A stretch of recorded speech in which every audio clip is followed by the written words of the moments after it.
Manny. Oh, yeah. And, you know, and I see Well, this would eventually, you know, anything that links me, if you Google me, you get mostly his stuff. I know,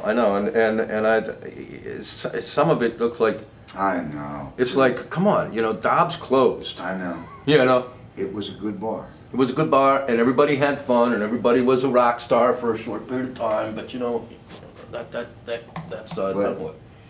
I mean, I don't know, I never quite got all that stuff. It was, to me, you know, you play music, you go over, either go over or you don't, but you know. Well, I had the same, you know, it took me almost a decade to shake off the title of a South Street musician. Yeah, like what the hell? It would it would almost go after my name. Right. South Street musician. It was like, well, all I could tell you is that I played on South Street, yes. Yeah. I played music on South Street. Right. But everybody played music on South Street. I wasn't really part of the Renaissance. I mean, I was there when it happened. And, you were there before it happened. If they asked for a band, I was there and I played guitar. Yeah. But I also played a lot of other places, you know. Yeah. Let me ask you a question, because you were born, where, Frankfurt? In what part of Philly? Juniata. Juniata. Which is right between Frankfurt and Kensington. Yeah, and you... Juniata Park. Yeah, and you were raised pretty much by your mother? My mother worked. Mm-hmm. My grandmom stayed home.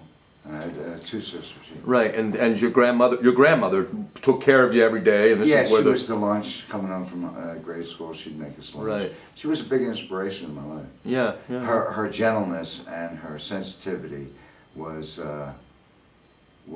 still with me today. Yeah. And I'm glad it was a gentle person to be around. You know. Right. What age did you pick up? She was a working bee. Yeah. I mean, it wasn't like she was gentle and weak. She was gentle and strong. She was the youngest of 8 children, and she cleaned her brother's house on Friday afternoon forever. Right? She used to alternate with her sister, and they had a piano there, and that's when she taught me the Orange song. The which? Well, I'd be playing for hours. She goes, Donnie, I got a song for you. She brings in an orange. And it goes... Did she play piano? Yeah. Oh, yeah. Oh, no, the orange song. She rolled the orange on. Right, I got you. But I'm telling you, I would, just like my son in later years, before lessons, which I was reluctant to give into, right? Yeah, right. He'd play every night after dinner. Mm-hmm. He'd just play. He don't know what he was playing. Mm-hmm. Little Beethoven, right? Mm-hmm. As soon as he got lessons, stopped playing, you know, No. for fun. Right. And then it was like, dun, dun, dun, dun, dun, you know, trying to match the notes and read the music. But like that's what I used to do. I'd go down there after school and just write to the piano, you know, for no apparent reason, you know, except that it attracted me. So that was your first instrument? No, just that was the first instrument I ran into. That was a real instrument, and there was an accordion in the house. My sister Gail took up the accordion for a few weeks, and it laid there for a few years. Right. And I would try to play it like a piano sometimes, right. you know, but never quite got it. But that piano experience was where I would actually have cohesive little patterns, you know. No, you know, it comes off in your later years. You're a very fine piano player too. Oh, when you need to be. That's a welcome. No, I know, but when you need to be, you can play that piano, and it's. The best line is John Anthony, the drummer. Right. Yeah. The producer. Yeah. Winkle. He's a can-do motherfucker. Right. He says, drummer don't show, he'll play the drums. Piano player don't show, he'll play the piano. You know, I always like that line. Yeah. So you were brought up. Then you were brought up in the 50s and the early 60s. When did you start playing guitar? Do you remember how old you were? Yeah, I don't remember how old I was, but it was early 60s. Chuck Berry. I would mimic him, air guitar on the Chuck Berry stuff, and Beatles came out.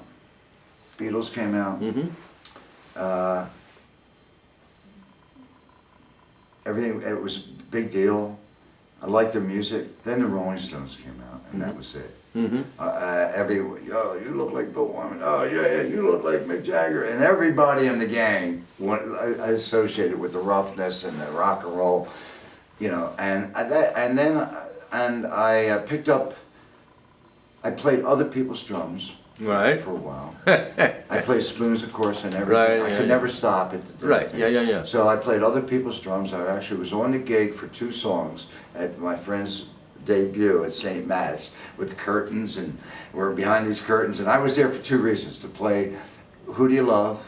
I could do that and do a drum solo. The fellow Mobius didn't do that. And we did the song "Tell Me" by the Rolling Stones. Right. You got to tell me you're coming. I couldn't do that. Right. He couldn't do that. Right. So those 2 songs were mine.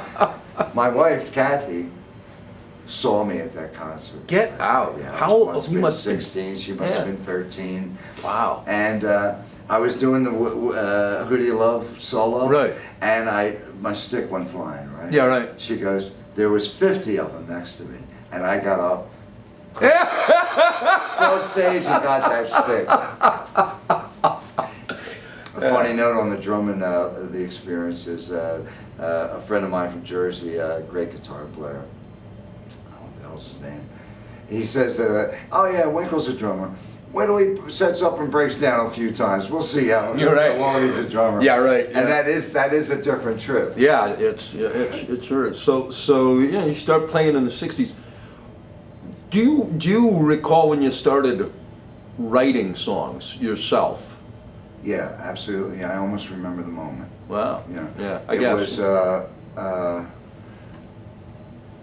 before pre-American Dream and all, but we were starting to band together and try things out, and then I was a drummer. I was drumming, and a guy was on bass, and a guy was on guitar, a guy was on organ. I forget the instrumentation, but I was playing, and then we took a break on rehearsal. Yeah, right. Yeah, God knows what we were rehearsing. Yeah, right. But we took a break, and there was a Bob Dylan book.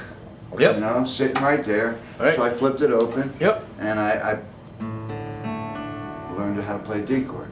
And that same break, you know, I learned how to play G chord. Right. Right. So, and it was probably more like this. You know how you learn that G like that with just, you know, and then.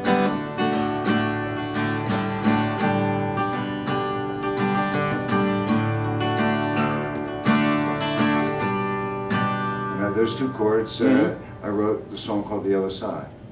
Cool. Someday I'm gonna make it to the other side of that river, and on and on. And that song made it to the American Dream album. Ah. Right, from that moment, That's right. It sounded familiar. to my to the other side. That was the one. To the other side.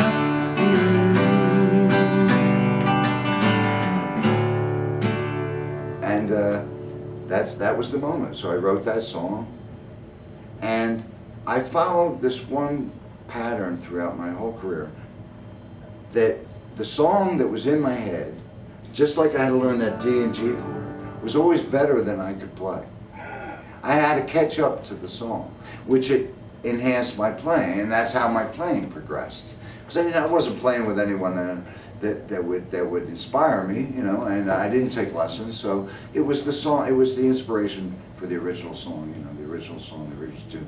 And the original tune has always come to me as a tune, you know, not in pieces, not like, hey, try to think of something really cool.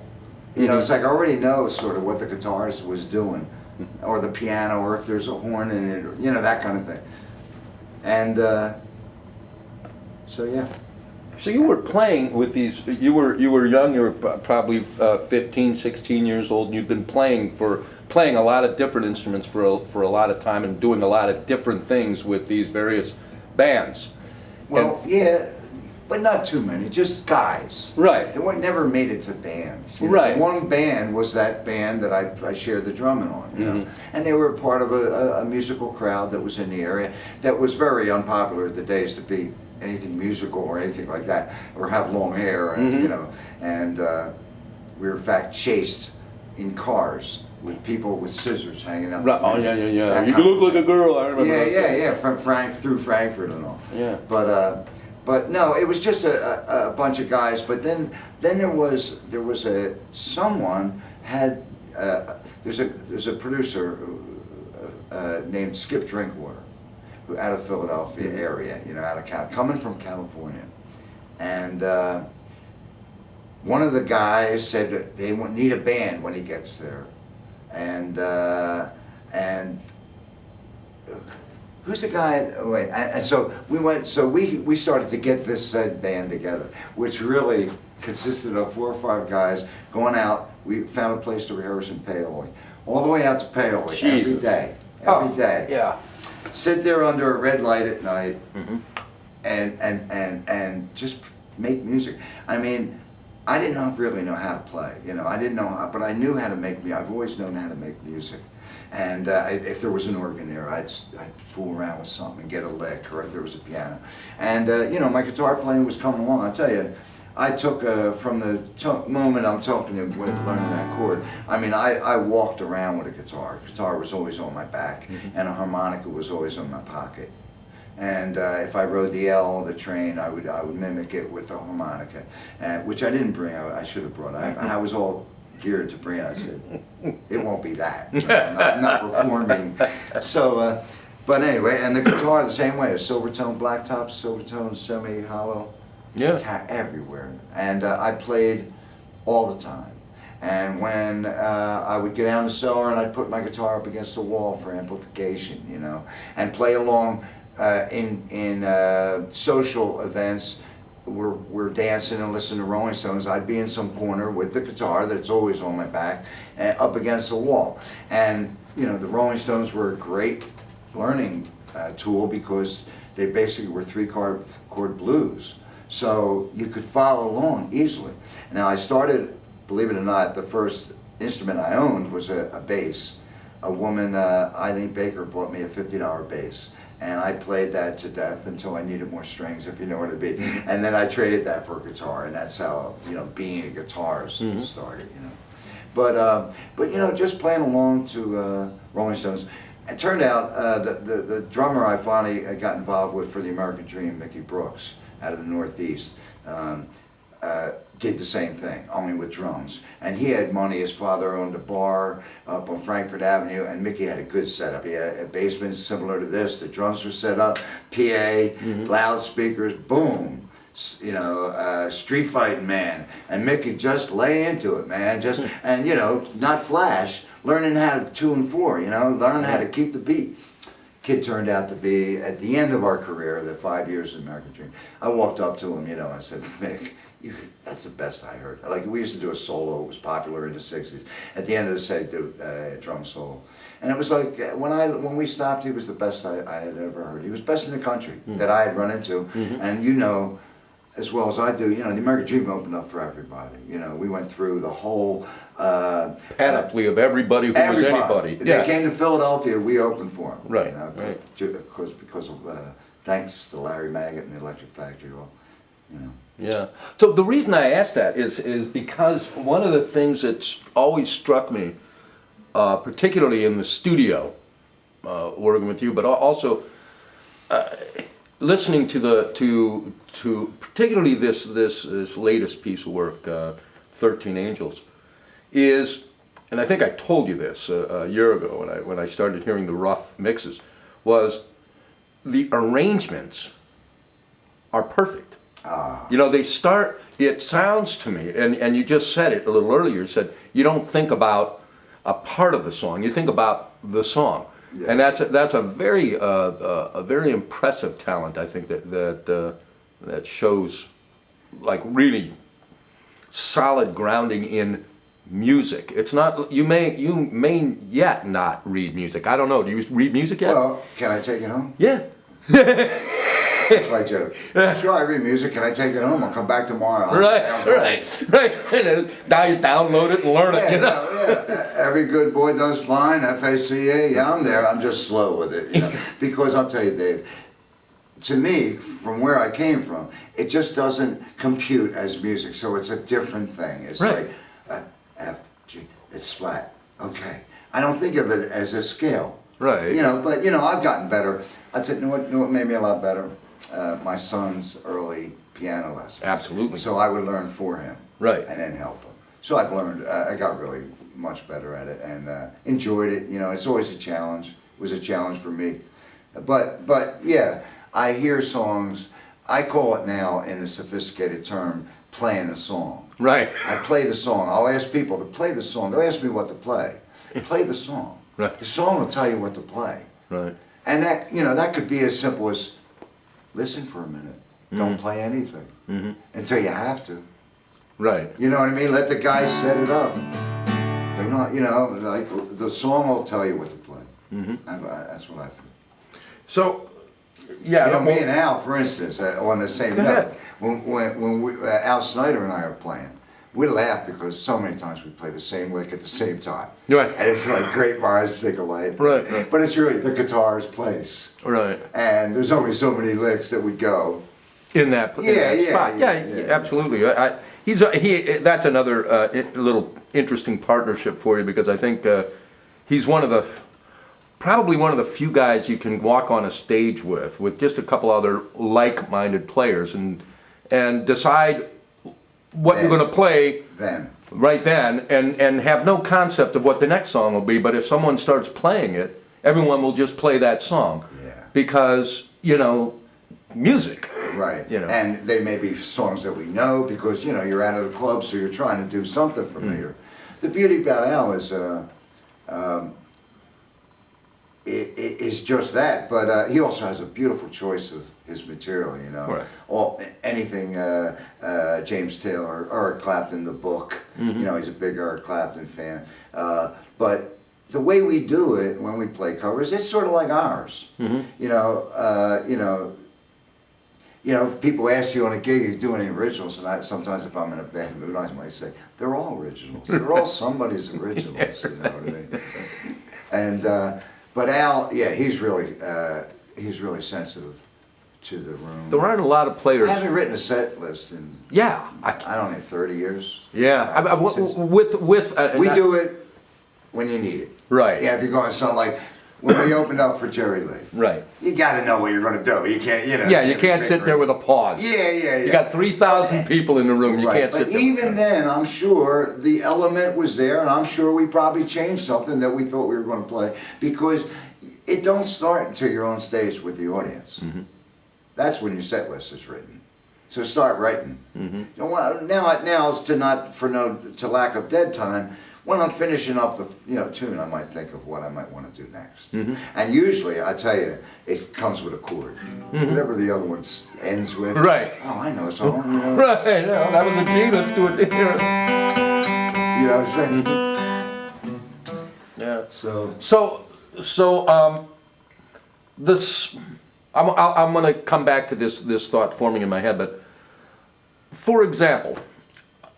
One of the things that I come back to myself today when I'm talking to players, because I still work with some, and they've got these tight set lists and everything else, and they want to make sure that everyone knows all the songs so that they're familiar and everything else. And I keep telling them, I say, 100 years ago, I used to work with a guy named Don Van Winkle, and that guy would do a whole night, 3 sets.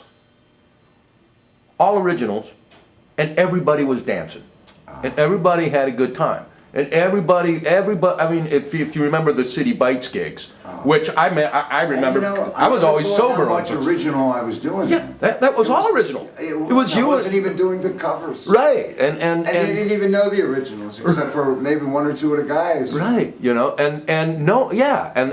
everybody would dance, and everyone was having a good time, and it's. I always found that.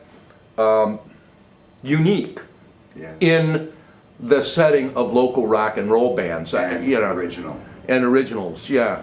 I just saw that was like a unique situation for me, but the songs that you wrote then were less, for the most part, from what I can remember, but they seemed to be less personal and perhaps more geared towards product, like a potential hit. Some of them, yes. Yeah, For instance, the She Said. yeah, I wanted that to be Right. commercial Right. success. exactly. But, so that element was involved in the writing and the composition, but not driven totally by, Right. It still was a song. Oh yeah, it was like a song, that, and you were thinking about, Yeah. but the You know stuff. where that comes into play mostly probably in those days is how you're going to arrange it, how you're going to put it together, how Right. you're going to put the instruments on it. Right, exactly.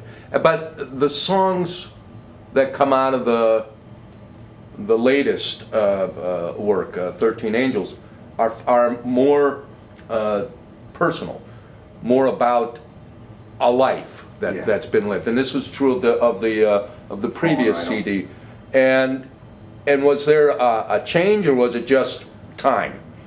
Just time to say something other. Yeah. Well, the mortality of the whole situation.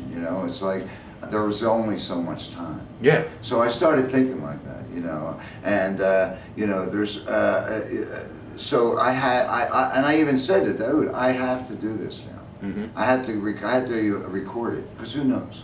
Who knows how long you got on this earth? Who knows, when your time is up? So are you going to sit with it in the can and no one will know, or are you going to try to get some of it out? But so that was the motivation behind the two recordings. Well, And Fallen Idol, they both started. Fallen Idol started with 4 songs that I had written. I hadn't written a lot, and I usually write in pairs, but this time there was 4 songs. I just wanted to get them down. I was working on another project, Dave Rock project of some sort, and that sort of stopped. And Daoud said, before it started, we were getting ready to do something, and he said, well, you had a couple new songs. Next week, why don't you just, all right, and I came in, brought the guitar, banged them out. Next week, I played the other guitar, bass. He had some drums, and, basically, Yeah, no, you have a record. that grew. Right. And then we used like a couple from the Wanderers days, Reconsider Me, to fill out what would be a nice piece of music, But this new one now was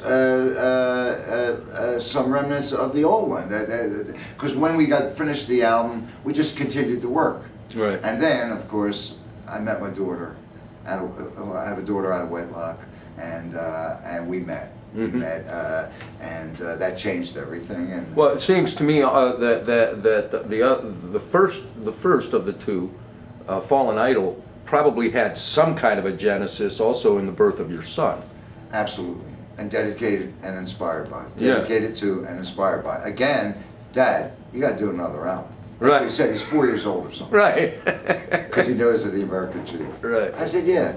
And he loved a couple of songs, and the 4 songs that I recorded with that, just to get them down. And he was definitely the inspiration to that. And also the loss of a friend, Jerry Healy, when he passed.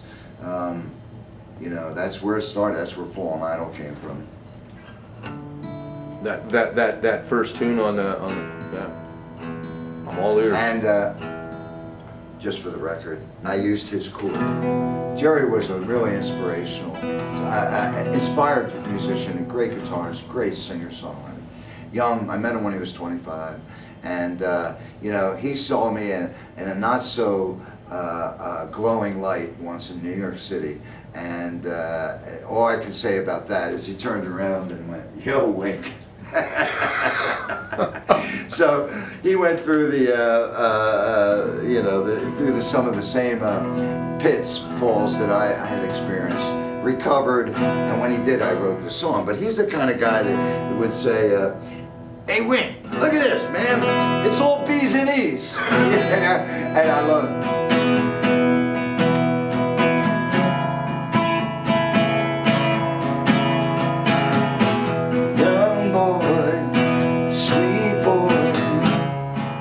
Catholic education, young wife, first line, Christian admiration. That's the beginning of Fallen Idol. Right. And that's his chord, and the hook is, "Don't follow me, don't you follow me down. You've only to follow your own heart. Your own heart. Yeah, that's the song for your son. That one, I thought. Yeah. As soon as I And heard so it. did Tommy Conwell. Gets me on a radio station at YSP one night when he had his little late heavy metal night. Gets me at the end of it, and he thought that was for my son. Now, I don't know if it was or it was definitely he's included in all that. The birth of my son, you know, changed everything as far as my outlook on life and my priorities. And as my wife's father says to me, it's no longer about you. It's about him. And that was a great release for me, having it no longer about me. Not that I was a self-centered egomaniac, but I probably was. Every musician's got to be some sort of like that. But it changed my outlook on, and giving to him and working for him. And everyone says, "Oh my God, what are you going to do now? You got a kid." Well, I'm telling you, just do what you have to do, and everything else will sort of starts to take care of itself, you know. And I didn't miss a beat. I didn't miss a thing. No, You know, and I gained so much. How did you come to meet your daughter? And what was the story behind the relationship that produced the young lady? Well, the relationship that produced it, we'll start there, was a friend of mine who was, you know, equally admired each other, you know, and being a man, being a dog that I am, you know, one rainy afternoon, you know, she's helping me paint at the apartment, the pad, you know what I mean, with the carpet samples as my rug. I had a million different colors. They were all carpet samples, and we're painting it some metallic blue from or something. But anyway, and we made love, and believe it or not, I know it sounds corny, but 4 months later she comes back and says, "I'm pregnant," you know.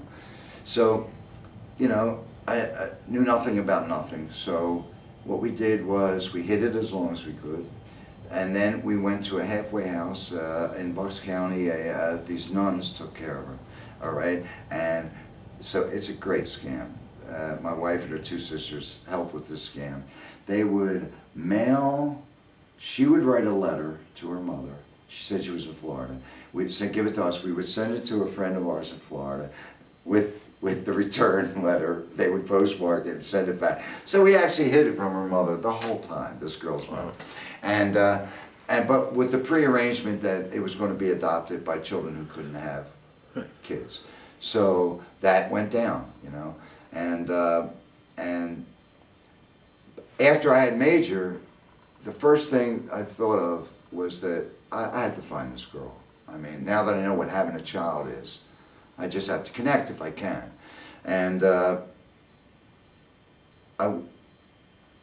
Kathy, the mother, put my name on an internet service that allowed someone who was looking could find. I couldn't look for her, but if she was looking, she could find. Well, it turns out, one day, again, a rainy Sunday, in her house, she decides to just take a look. And she told me that it was the first page. She looks at it. She jumps back off her seat and says, "Honey," to her husband, "I think I found him," you know, because the address and time matched up, and so she gave me the call, you know, "Hello, I think I'm your daughter," you know, and I said, "Well, this could be the happiest day, one of the happiest days of my life."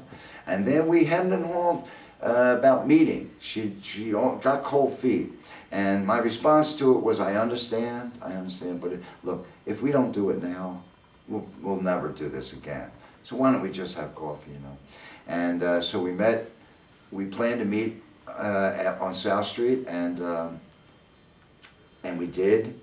And she actually kind of recognized me, you know, walking towards her. And then that night, and many nights after that, until I finally brought her home, we would meet and we walk and we talk. And we went to Copa. And we sat down, had coffee and cigarettes, and we're talking about everything. Then we took a walk, and I said, "How would you like to see we were conceived?" And she went, "Cool." Now, she was 28 at the time, married, no children. And that was about, you know, I don't know how many years ago. And, you know, like a decade ago, about 10 years. And So we went on that step at Third and Race where the American Dream rehearsed. Right. And am I keeping you up? No, No, I remember it. I remember Third and Race. I talked for 3 hours straight, right? And one little note, a guy goes walking by with his dog, and she used to ask me my whole life story, you know, she wants to know everything. And he's got a little dog, and we make a fuss over the dog, and we ask him his name, it's Oscar. Well, that's my father's name. Well, that started a whole nother stream of conversation. So we did that, we did it again, and we were just so, like she said, she's met me, I was like this in the cold. She goes, I can't believe you do that. All my friends tell me, take your hands out of your coats. And so we walk alike, we talk alike, she's a lot like me. We have good, she's a true angel. Again, an inspiration Oh, yeah, no question. for this. A lot of it, yeah, you could hear. And did that meeting lead you to call your father, to track him? No, I had done that before. Yeah? I was with the Soul Survivors, Expressway to Your Heart, Yeah. down in Dewey Beach. And I always heard that my father lived in Lewis, Delaware. And so these gigs would happen, and I'd be passing by Lewis, Delaware, right? So one day I left early. I was like, I'm going down, you know. And I actually found a guy who said, yeah, Van Winkle, I think I know. Drinking man? I said, absolutely. And he said, yeah, I think I know him from a bar around here. I don't know where he lives. So I left it that way. And what I did was I probably couldn't do this again successfully, but I called the Navy. He was a retired lieutenant commander. I called the Navy. I told him who I was and what I wanted from him, just to use a line from Happy Father's Day son. And you know, I wanted to get in touch with him. They gave me a phone number, and I called it, and we talked. You know, we made a meeting place. I went down and met him. This was prior to a gig. Went to his home, met his grandchildren named Rip Van Winkle, and his 2 daughters and his beautiful wife, June, and we spent glorious 5 or 6 hours together. And then I went to the gig, and I was supposed to come back and sleep there, but I made the call after the gig that it was enough emotion for one day. All right, I'm going to go home. So I trucked all the way back home. Before I could come again, he passed away. Yeah. And I know why I called him, excuse me. I called him eventually, the first phone call to tell him my mom had passed. So that was 91. And I just wanted to tell you. And then it was like, we should get together. All right, I'll be here in Dewey Beach. And we did that, we had a great time. 2 things he said he regretted. No, I told him the 2 things. Oh, he went like, man, I wish we did this 30 years ago. And I was thinking to myself, well, like I got us this far, you know. And But 30 years prior, you weren't ready. No, it would have just been I would not gotten along with him. I know, it would have been That's anger. what my mom told me. Yeah, it would have been anger. He was headstrong and you were headstrong. And but I told him, you know, I regret, you know, that you didn't teach me how to drive a nail, you know, or throw a ball. You know, he couldn't have made that time somewhere, you know. Right. And he said, you know, he gave me the line that he was so in love with me, he couldn't be a part-time father. And I kind of admitted, but the conversation about the mom, he's trying to tell me, and you know, I said, look, you don't have to tell me. I live with these 4 women for 30 years, you know. I could understand not getting along. So that's it. But that led to me meeting him, and then when he passed away, me and Kathy went down to his funeral to pay respects.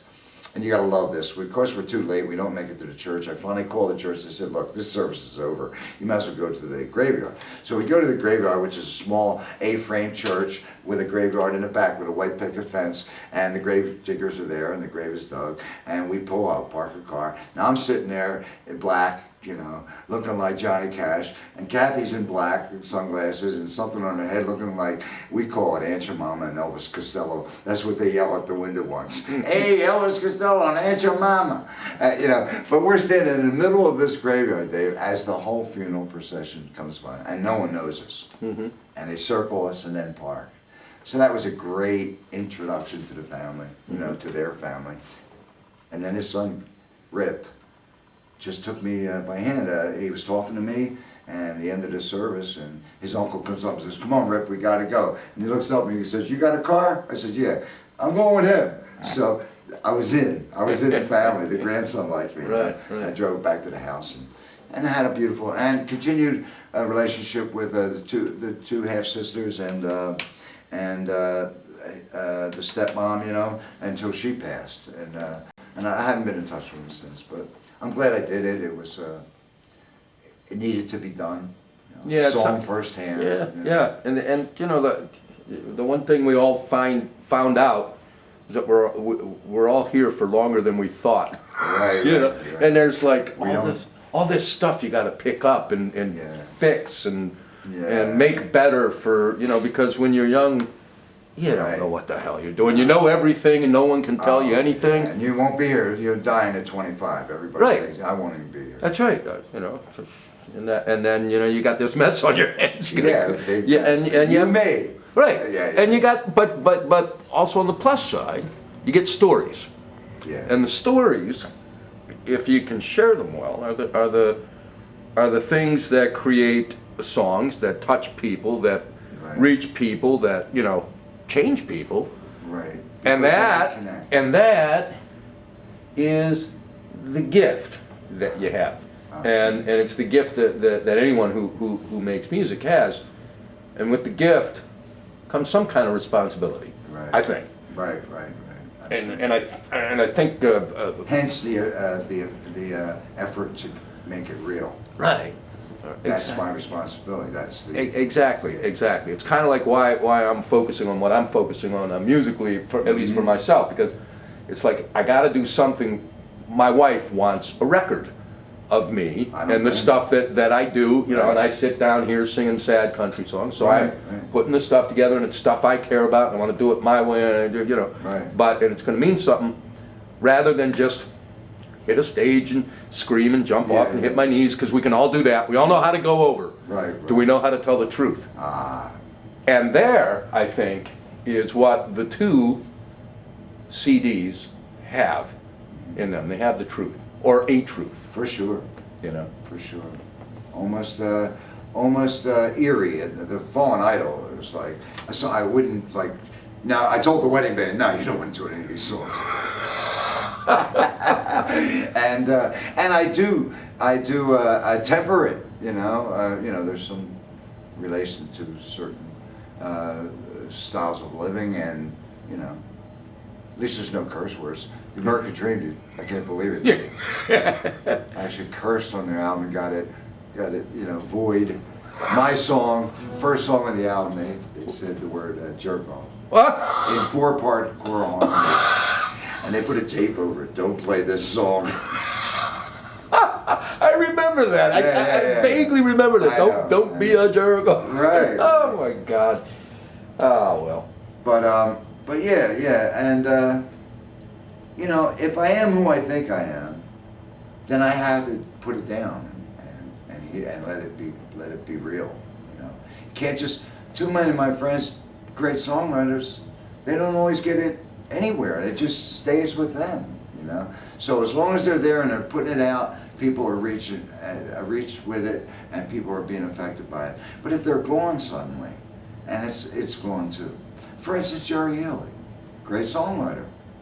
You won't hear his songs. There weren't no one except for Bob Baru Review, and they did a tribute for him, and they listening to Greg Davis sing a Jerry Haley song was like a religious experience. It was like, go, Jerry lives on. But there, hence the responsibility of the artist to get it out there, you know. Because I'll tell you, once it's out, it's out. My second CD release party in Jersey, after I'd done the one that I sort of did in Philly, that was, you know, note for note. It was beautiful from beginning to end. Well, by the time I got to Jersey, I'd forgotten everything. Al comes up to me and says, you know, the guys know the songs better than you. I opened up for Ezra Mohawk at Tin Angel after not doing anything original like that for a long time. Did a whole original set. I had a music stand with my words on it, and I had to share with the audience that I could perform for you all night.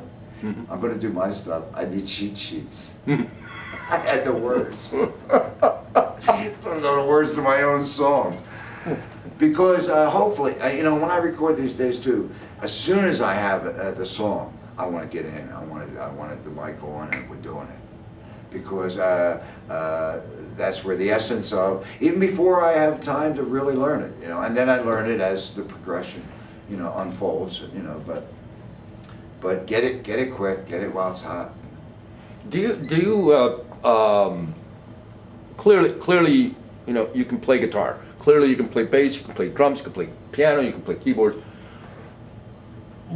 Is it difficult to write lyrics for you? Just out of No, curiosity.